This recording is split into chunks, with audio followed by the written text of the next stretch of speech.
So, Luton got back to winning ways at home against Wigan. We picked up the 3 points and got the 1-0 win. In today's video, I'm going to give you 5 things which we learned from the game. If you're new to these types of videos, basically what I do is I pick out 5 talking points. These talking points can be like player related or tactical related, and I go into a little bit more detail than I would in a match reaction.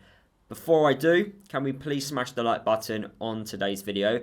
More likes, the better the video does on YouTube. Let me know what you learned from the game down in the video comments. If you're new to my channel, please subscribe. I'm trying to hit 6,000 subscribers before the end of the year. I make Luton and EFL content. So my first talking point is about Alli. Now, I did speak about him on the weekend after the game against Bradford, where although he's playing out of position, playing as the wing back, I still think he should be doing a lot better.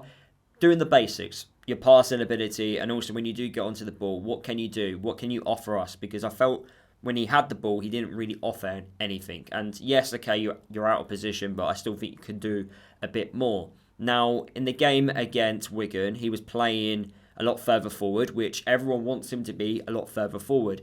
But he was playing more alongside Yates, just behind him. And again, for me, that's not his position. He's not a striker in my eyes. What he is a left winger. And I've got a feeling we might have the same conversation about Alli like we do about Chong, where we're trying to force a player to play in a system, in a position where they are not at their very best. Now, don't get me wrong, Alli has done so much better than what Chong has at the football club. I do understand that. But Alli, for me, he's so much better out wide. He's not good with his back to goal. He's a player that you need on the half turn with him actually looking at the goal. He's going to create things. He's going to make things happen when he's out wide. Not where he's got his back to goal and he's holding off defenders. He needs to be out wide where there's more space and he can make stuff happen like he did during the game. When Cohen Bramall left the pitch after an hour, Alli moved to left wing back and he was so much better. When he got the ball, he ran at the Wigan defender. He beat him a couple of times. There was one moment in the game where I think he beat 2 or 3 of the Wigan players, drove into the bit of space and got a shot away. I feel like at times we're too scared to have a shot at goal, but Alli in that moment, he ran through, created the space himself by beating a couple of players. He took a few risks and then he got the shot away. Yes, routine, save from the keeper, but he's testing the keeper. He's doing something. He's trying to score a goal. And his overall performance was so much better when you moved him out to that left wing back spot. With Alli's best position being more of a left winger, so he can actually create problems out wide, what does Matt Bloomfield do from here? Lots of people are talking about changing the formation to suit certain attacking players, and I do understand people's perspective on that, and it does, logically, it does make sense. When you see what Alli's doing on the pitch and with the ball, it would make sense to change the formation to like a 4-4-2 or to a 4-3-3 formation and be a lot more attractive with the ball, a lot more creative. It does make sense to do that. But then we've got so many centre-halves at the football club. We've got so many strikers at the football club.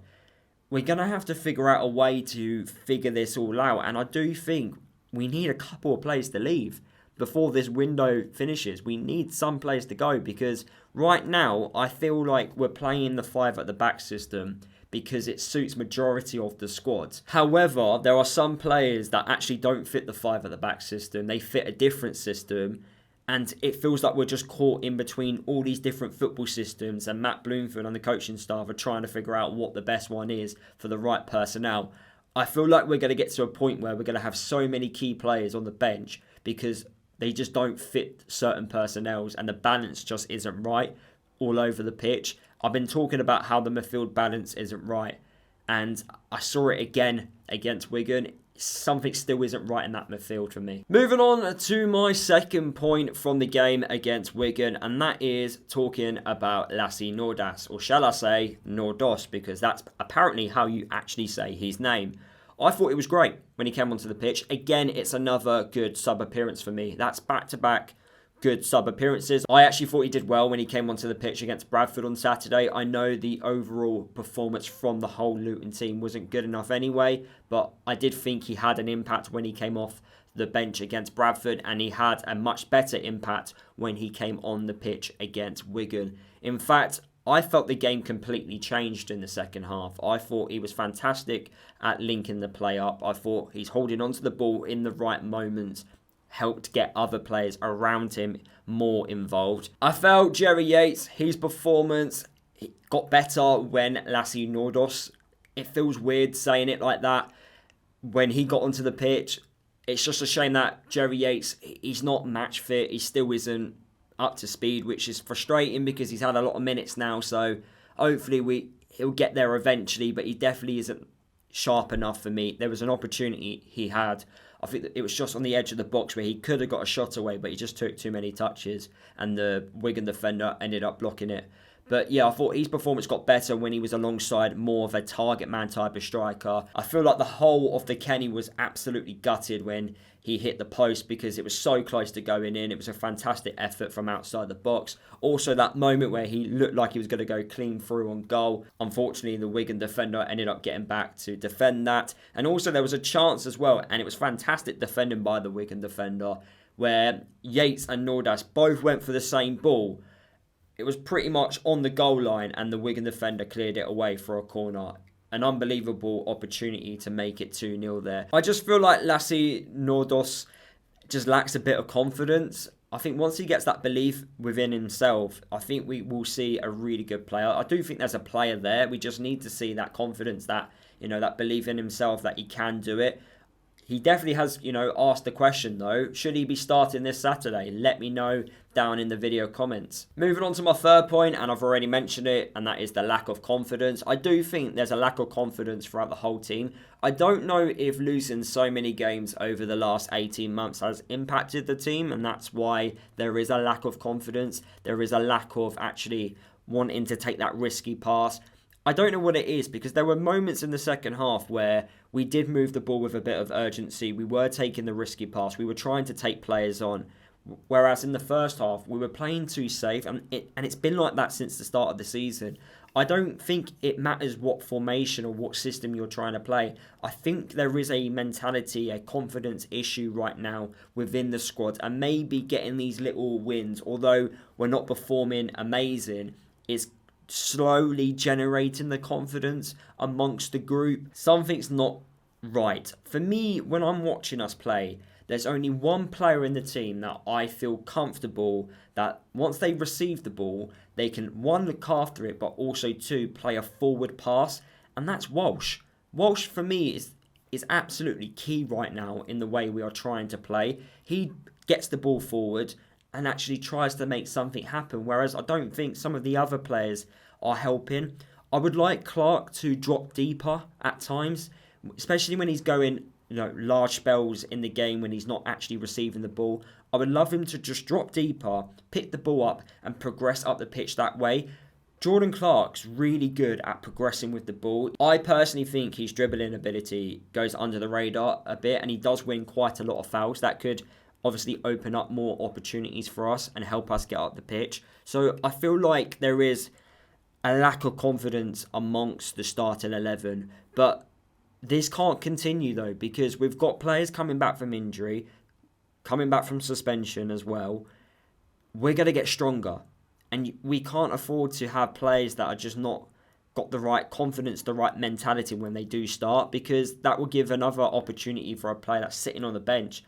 We're not going to give out too many opportunities. I know Matt Bloomfield isn't happy. I can tell he is. And he's saying it can definitely get better. And I do also believe it can get better. But yeah, we need to just be a lot more confident within ourselves, because we do have the quality. We've proved it at times. There were definitely moments against Wigan where we knocked the ball about and did play some good stuff, but we just didn't do it across the 90 minutes. Moving on to my fourth talking point, and that is Josh Keeley. He's someone that does have plenty of confidence, as we all know, especially with his passing ability. But as we learnt from the game against Wigan, he isn't just a keeper that can do fancy passing. He's a keeper that can also save shots. The highlights, I actually watched the highlights quickly before recording this video. They didn't even include all the saves he actually made in that first half. That's how many good saves he made. fantastic saves. Yes, there was one moment where I felt he should have done better, where he dropped the ball and then the Wigan player hit the crossbar. He needed to be a bit stronger there in commanding for that ball and, keeping hold of it. But apart from that, overall, his performance was fantastic. He deserves to be man of the match. Without him, God knows what the scoreline would have been. I did think Wigan scored towards the end with their goalkeeper. Thank God that wasn't on target, as if it was, they get that equaliser. He had a much quieter second half. We defended a lot better in the second period. But the first period, he had so much to do. And I thought it was worth highlighting because he did make a couple good saves against Bradford on Saturday. And he made even more great saves against Wigan on Tuesday night. So I felt it was worth mentioning that he's not just this keeper that can play out, but he can also save some really good shots. And finally, my last talking point for today's video. And that is, who starts in defence on Saturday? We've got a couple of players returning back from injuries and also suspensions. We've got Chris Makosso returning back. He's now available. Does he walk straight into the first team? Personally, I think he actually does. I think he has to go as the right-sided centre-back. But then again, we have just kept a clean sheet. So, do you want to risk the balance at the back? But I feel like Chris Makosso, in the way we are trying to play, I think he's absolutely key for it, so he needs to go straight back into the starting 11. Mans Anderson, he was left out of the team against Wigan due to a tight hamstring. That was done out of precaution. Does he go straight back into the starting 11? McGuinness played another 90 minutes against Wigan. He's definitely not the McGuinness from last year. You can definitely see he's lost quite a lot of weight. How quickly he can get that weight back on is a different story altogether. We'll soon find out about that. But does Anderson get back into the side? Let me know down in the video comments. And also Nahki Wells, although this isn't a defender, but he's also hopefully returning back. He was touch and go whether or not he would return for Wigan. He didn't return, but he'd be back in the starting, in the squad for the weekend game against Cardiff. So there's lots of question marks on who actually plays in defence and who actually features as the squad on Saturday against Cardiff. Let me know which defence you would go with. I feel like if you was to ask me right now what defence I would play for Saturday, I think it would be Gideon, Kadoa on the right-hand side. I've been told it's not pronounced Kadoa, it's pronounced a complete different way. The stadium announcer pronounced it so weird. I don't get how that's the correct pronunciation. But anyway, he's going to be my right wing back. I think the defenders have got to be Chris Makosso. The centre half in the middle, that's the hardest one for me. Who do you play in the middle? I think you've got to go with Mans Anderson because he's more fitter than McGuinness. And let McGuinness get back up to his normal self, with Cal Naismith being the left-sided centre half. And then I would go with Cohen Bramall as the left wing back. But I don't think Bramall will be able to handle playing more than, I think, 70 minutes against Cardiff. I think Kadoa, he came off the pitch against Wigan due to cramp more than anything. So yeah, I reckon he will start. Cohen Bramall will start as the wing backs. But yeah, that would be my defence. Let me know what you think down in the video comments. So that is the end of today's video. Those are my 5 talking points from the game against Wigan. Let me know what you learnt from the game down in the video comments. Smash that like button for me. Also, if you are new to my channel, please subscribe. I'm trying to hit 6,000 subscribers before the end of the year. And yeah, I'll see you guys in my next video, which will be Game Week 5 score predictions for this weekend's League One fixtures. So yeah, I'll see you guys then.